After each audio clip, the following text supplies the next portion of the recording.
Puttu deadlines for your dreams. 2 days back എൻ്റെ friend ദിലിന് എന്നെ വിളിച്ചപ്പോൾ എൻ്റെ അടുത്ത് പറഞ്ഞ കാര്യമാണേ, എൻ്റെ മോളെ ഇങ്ങനെ സ്വപ്നത്തിനൊന്നും ഡെഡ് ലൈൻ വെക്കല്ലേ എന്ന്. ദ തിങ് ഈസ്, പറയാനുണ്ടായ കോണ്ടെക്സ്റ്റ് എന്താണെന്നറിയോ? ഞാനിങ്ങനെ പറഞ്ഞുകൊണ്ടിരിക്കുകയാണേ, എനിക്ക് ഇന്ന വർഷത്തിനുള്ളിൽ ഇന്ന കാര്യങ്ങളൊക്കെ അച്ചീവ് ചെയ്യണം, അടുത്ത ഇന്ന വർഷത്തിനുള്ളിൽ ഇന്ന കാര്യങ്ങളൊക്കെ അച്ചീവ് ചെയ്യണം. അതൊക്കെ പറഞ്ഞതിൻ്റെ അതിതീവ്രമായിട്ടുള്ള ആഗ്രഹത്തിൻ്റെ പുറത്താണെങ്കിലും ഞാൻ അൺനോയിങ്ലി എൻ്റെ തലമണ്ടയ്ക്ക് ഒരുപാട് പ്രഷർ കൊടുക്കുകയായിരുന്നു ഇങ്ങനെ സ്വപ്നങ്ങൾക്ക് ഡെഡ് ലൈൻ വെച്ചിട്ട്. സോ എൻ്റെ പ്രിയപ്പെട്ട മനുഷ്യന്മാരെ, നിങ്ങളും എന്നെ പോലെ സ്വപ്നങ്ങൾക്ക് ഡെഡ് ലൈൻ വെക്കുന്ന ആൾക്കാരാണെങ്കിൽ ലിസൺ ടു മീ. പണ്ട് നമ്മൾ ആമി മൊയിൽ എന്ത് ചെയ്തു? പന്തയം വെച്ചു.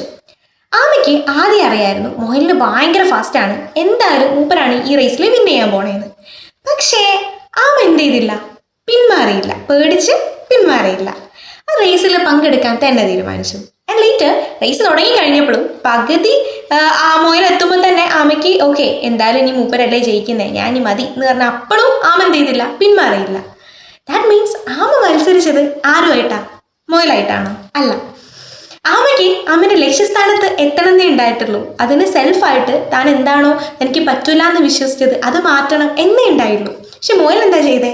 മൂപ്പര് പകുതി എത്തിയപ്പോൾ ഞാനിനി ജയിക്കുള്ളൂ എന്ന് ഓവർ കോൺഫിഡൻസ് വെച്ച് ആളെ കിടന്നുറങ്ങി അല്ലേ? കോൺസിസ്റ്റൻസി നഷ്ടപ്പെടുത്തി. പക്ഷേ നമ്മൾ ആമ എന്ത് ചെയ്തു? അപ്പോഴും പോയിക്കൊണ്ടിരുന്നു. ആമയ്ക്ക് മൊയിലുണ്ടെങ്കിലും ഇല്ലെങ്കിലും ഇറ്റ് ഡസൻറ്റ് മാറ്റർ. അതിന് ഓൺലി മാറ്റർ ആയിട്ടുള്ള എന്താണ്? ആ എൻഡ് പോയിന്റ് ആണ് അല്ലേ? സോ ബി ലൈക്ക് ആമ. ഈ ഡെഡ് ലൈൻ ഒക്കെ വെച്ച് സ്വപ്നം കാണാണ്ട് നമുക്കൊരു സ്വപ്നം, ഒരു ലക്ഷ്യമുണ്ടെങ്കിൽ അത് അവിടെ തന്നെ എന്താ പറയുക, ഈ കരിങ്കല്ല് പോലെ ആ സ്വപ്നത്തിന് അങ്ങനെ വെച്ചിട്ട് അതിന് വേണ്ടിയിട്ട് പണിയെടുക്കുക. ഒന്നും മൊയലിനെ ഈ ലേസിനെസ് ഒക്കെ ബാധിച്ച പോലെ അല്ലെങ്കിൽ ഓവർ കോൺഫിഡൻസ് ബാധിച്ച പോലെ ആ സ്വപ്നത്തിലേക്കുള്ള ദൂരത്തിൽ നിങ്ങളെ ബാധിക്കാതിരിക്കട്ടെ. And be like tortoise. ആമേനെ പോലെ തന്നെ ആവുക. ആ യുദ്ധം അല്ലെങ്കിൽ ആ റേസ് ഒരിക്കലും നിങ്ങളും മറ്റൊരാളുമായിട്ടാവരുത്. ഇറ്റ്സ് ഓൾവേസ് നിങ്ങളുടെ പാസ്റ്റ് സെൽഫും നിങ്ങളുമായിട്ട് വേണം. ഓക്കെ? ആൻഡ് എന്നെപ്പോലെ ഞാൻ ആയിരുന്നത് പോലെ ഡെഡ് ലൈൻ വെച്ച് സ്വപ്നം കാണാണ്ട് എൻ്റെ പ്രിയപ്പെട്ട മനുഷ്യന്മാരെ, let's be consistent for our dream. So that's it. Bye from Gauri.